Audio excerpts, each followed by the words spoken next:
আল্লাহ নবী সাল্লাল্লাহু আলাইহি ওয়াসাল্লাম এই শাবান মাসে এত বেশি রোজা রাখতেন যা সাধারণত অন্য মাসে দেখা যায় না। সাহাবায়ে কেরাম জিজ্ঞাসা করলেন, ইয়া রাসূলুল্লাহ, এই মাসে আপনাকে যত বেশি রোজা রাখতে দেখি অন্য মাসে তো এরকম রোজা রাখতে দেখি না, তার কারণ কি? নবীজি বললেন, ওয়া হুয়া শাহরুন তুরফাউ ফীহিল আমালু ইলা রাব্বিল আলামিন ফা উহিব্বু আন ইউরফা আমালি ওয়া আনা সাইমুন। নবীজি বললেন, এটা এমন একটা মাস যে মাসে বান্দার সমস্ত আমলগুলোকে একসাথে করে আল্লাহ রাব্বুল আলামিনের সামনে পেশ করা হয়। আর আমি নবী এটা পছন্দ করি, এটা ভালোবাসি যে আমার আমলগুলোকে আল্লাহর সামনে এইভাবে উপস্থিত করা হোক যে অবস্থায় আমি নবী রোজা আছি। আল্লাহ তাআলা দেখবেন, বান্দার আমল দেখবেন, এবং দেখার সাথে সাথে এটাও দেখবেন যে আমলটা চলমান, এখনো সে রোজা আছে। তাদেরকে বুঝাতে পারলাম? এই জন্য এই মাসের একটু ভিন্নতা, অন্য মাসের যে এই মাসে একটু ভিন্নতা আছে না নাই? আছে। সেটা কি? যে এই মাসে আমলগুলোকে আল্লাহ তাআলার কাছে উপস্থাপন করা হয়। আর নবীজি বলেছেন যে আমি তো জানি না যে কবে কোন দিন আমার এই আমলটা আল্লাহ তাআলার সামনে উপস্থিত করা হবে।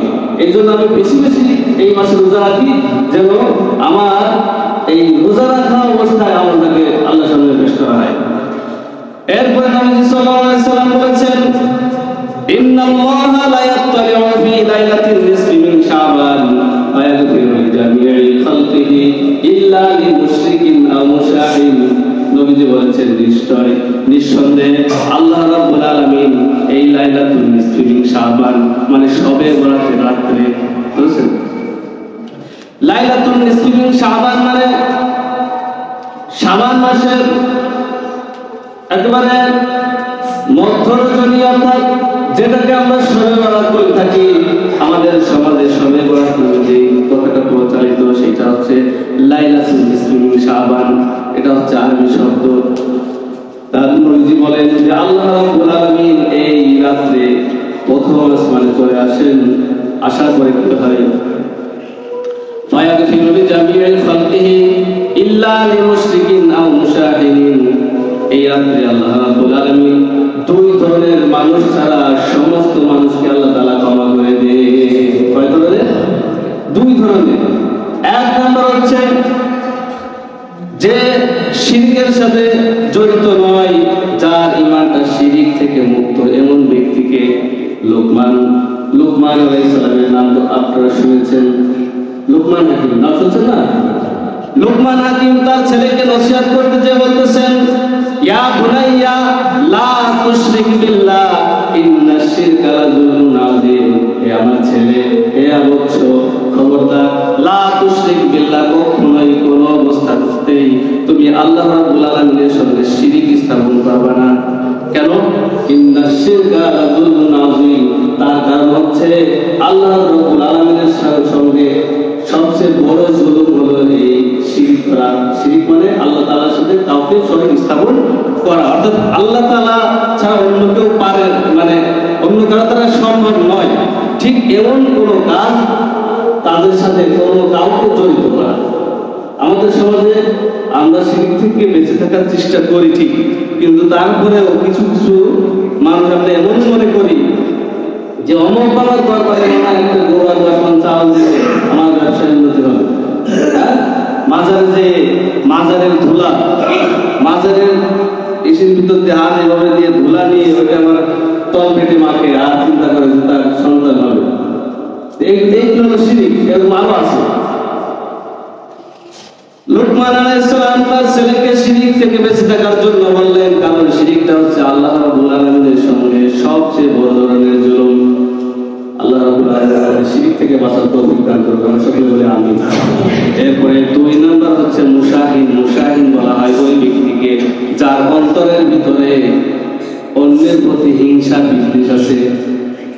হিংসা বিদ্বেষ নেই এরকম মানুষ পাওয়া এখন বর্তমান সমাজে খুবই কঠিন, নাকি সহজ?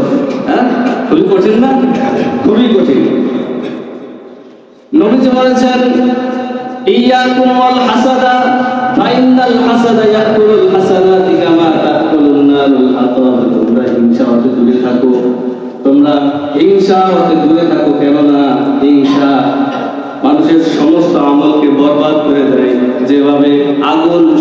কাঠকে ধ্বংস করে দেয়। কত সুন্দর একটা উদাহরণ দিলেন।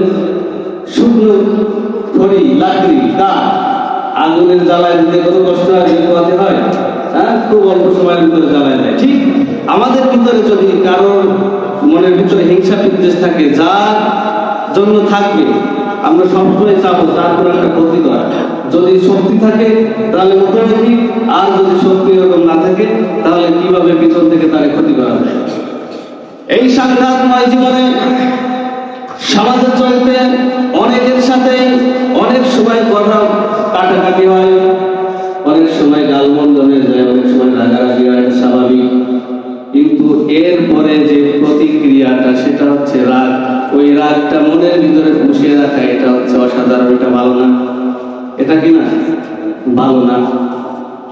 নবীজি বলেছেন, এক যুবককে নসিহত করতে যে নবীজি বলেন, হচ্ছে শোনো, যদি সম্ভব হয় তাহলে তোমার সকাল সন্ধ্যাটা যেন এমন হয় যে তোমার দিলের মধ্যে কারোর জন্য কোনো হিংসা বিদ্বেষ থাকবে না। আর এটা আমার সুন্নত, ফামান রাগিবা আন সুন্নতি ফালাইসা মিন্নি। আর যে ব্যক্তি আমার এই সুন্নত থেকে মুখ ফিরায় নেবে সে আমার উম্মতের অন্তর্ভুক্ত নয়। নবীজি এটা বলেছেন, তোমরা মুমিন না হলে কখনোই জান্নাতে যেতে পারবে না। আর একে অপরকে ভালোবাসলে তোমরা মুমিন হতে পারবে না। তার মানে হলো একে অপরকে ভালোবাসলে মুমিন হওয়া যায়, আর মুমিন হতে পারলে কোথায় যাওয়া যায়? জান্নাতে যাওয়া যায়। ভালো করে বুঝতে হবে। নবীজি বলেন, ওয়াল্লাযী নাফসু বিয়াদিহি, ওই সত্তার কসম যার হাতে আমার জান। কার হাতে জান? আমাদের জান কার হাতে? আল্লাহর হাতে আমার জান। এরকম কসম শব্দ ব্যবহার করে এই হাদিসটা বলেছেন যে তোমরা অতক্ষণ পর্যন্ত মুমিন হতে পারবে না যতক্ষণ পর্যন্ত তোমরা একে অপরের মাঝে একে অপরের সাথে ভালোবাসা সৃষ্টি না করবে। সমাজে আমরা সকলের জন্য একতা বদ্ধ হয়ে থাকি, এই জন্য অনেক হাদিস এসেছে এবং সবসময় নবী সাল্লাল্লাহু আলাইহি ওয়াসাল্লাম দোয়া করতেন এবং জামাতবদ্ধ হয়ে একসাথে মিলেমিশে থাকার কথা বলতেন এবং একে অপরের সঙ্গে জন্য কোন রকমের বিভেদ সৃষ্টি না হয় এজন্য আল্লাহ রাব্বুল আলামিন দোয়া শিখিয়েছেন। আল্লাহ তাআলা দোয়া শিখিয়েছেন, বান্দারে আমার কাছে দোয়া করো, রব্বানা ইগফির লানা ওয়া লিইখওয়ানিনা আল্লাযীনা সাবাকুনা বিল ঈমান ওয়া লা তাজআল ফী কুলুবিনা গিল্লাল লিল্লাযীনা আমানু রব্বানা ইন্নাকা রাউফুর রহিম। আল্লাহ রাব্বুল আলামিন যারা ঈমানদার মুমিন, আমাদের ঈমানের দিক দিয়ে আমাদের থেকে অগ্রগামী হয়ে গেছে, আল্লাহ রাব্বুল আলামিন তাদের জন্য আমাদের অন্তরের ভিতরে তুমি কোনো হিংসা বিদ্বেষ রেখো না, এমন এমন অন্তর তুমি আমাদেরকে দান করো যে অন্তরের ভিতরে কোনো হিংসা বিদ্বেষ থাকবে না। এই দোয়া আমাদেরকে আল্লাহ তাআলা শিখিয়েছেন, কোরআনের আয়াত আমরা মাঝে মাঝে বলি।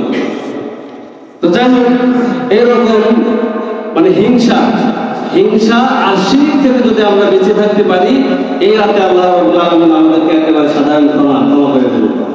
কথা যদি আমরা এই রাতে ঘুমায়ও থাকি তারপরে আমরা ক্ষমা পাবো, কথা কি বুঝতে পারলাম? এবার আসেন এই রাতের আমল কি? কিছু করণীয় আছে আর কিছু আছে বর্জনীয়। খুব সংক্ষেপে বলি। এক নম্বর হচ্ছে এই রাতে করলে আপনি কি করবেন? এক নম্বরে হিংসা এবং শিরক থেকে বেঁচে থেকে আপনি এই রাতে কোরআন তেলাওয়াত করেন, জিকির আজকার করেন, তারপরে নামাজ পড়েন, যতটুকু আপনার শরীরে সম্ভব হয় করেন। দুই নম্বর কথা হলো, নামাজ পড়তে যে অনেক সময় দেখা যায় যে অনেকে বলে যে প্রথম রাকাতে এই সূরা 3 বার ওই সূরা 7 বার, এরকম বলে না অনেকে? অনেক মানুষ আছে, তা ওনারা এরকম বলে থাকে। আগের সমাজে আসলে মানুষ জানতো না যে যেভাবে হুজুরা বলছে সেভাবে করতো। তা নামাজের জন্য নির্ধারিত কোনো সূরা নেই। এখন যেভাবে আপনারা জোহরের নামাজ পড়বেন, জোহরের পরে যে সুন্নত পড়বেন, যে কোনো সূরা দিয়েছি ওই রাতের নামাজও এরকম। কথা কি বুঝতে পারলাম? এরপরে হচ্ছে রোজা। শবে বরাত উপলক্ষে রোজার একটা দুর্বল হাদিস আছে যে যখন শবে বরাত আসে তখন তোমরা রাত জেগে নামাজ পড়ো এবং তার পরের দিন রোজা রাখো, এরকম একটা হাদিস আছে। হাদিসের সনদ বা মানটা হচ্ছে একটু দুর্বল। সেই হিসাবে এই রোজাটা আপনি রাখতে পারেন আর সহিহ হাদিস আছে, সেটা হচ্ছে কি নবীজি প্রত্যেক মাসে আপনার এই 13, 14, 15 তারিখ রোজা রাখতেন, যেটাকে আইয়ামে বীজের রোজা বলা হয়। এটা হচ্ছে সহিহ হাদিস। আপনি এই উপলক্ষে 3টা রোজা রাখতে পারেন, সেটার ভিতরে সবাই বারাতে চলে আসবে। আচ্ছা, এবার হচ্ছেন এই রাতে আমরা সাধারণত দেখেছি হালুয়া রুটি বানাতে, তাই না? হালুয়া রুটি সারা বছরই খাওয়া যায়, সারা বছর হালুয়া রুটি খাওয়া কি যায়? আপনি সারা বছর খাবেন, তবে এই শবে বরাত উপলক্ষে হালুয়া রুটি খাওয়া এটা হচ্ছে কুসংস্কার। কুসংস্কার মানে কিভাবে আসলো? অনেকেই বলতেন যে উহুদের ময়দানে নবীজির দান্দান মুবারক শহীদ হয়েছিল, নবীজি এই রাতে যেহেতু ওই দাঁত ভেঙেছিল, শক্ত জিনিস খেতে পারে না, এই জন্য আল্লাহ রুটি খেয়েছিল, আমরা খাই। এটা হচ্ছে একদম ভিত্তিহীন কথা। আপনি সারা বছর আল্লাহ রুটি খান, এই রাতে খান, কোনো সমস্যা নেই। তবে এই আল্লাহ রুটি শুধু শবে বরাতের জন্য খেতে হয়, এটা কুসংস্কার, হারাম না।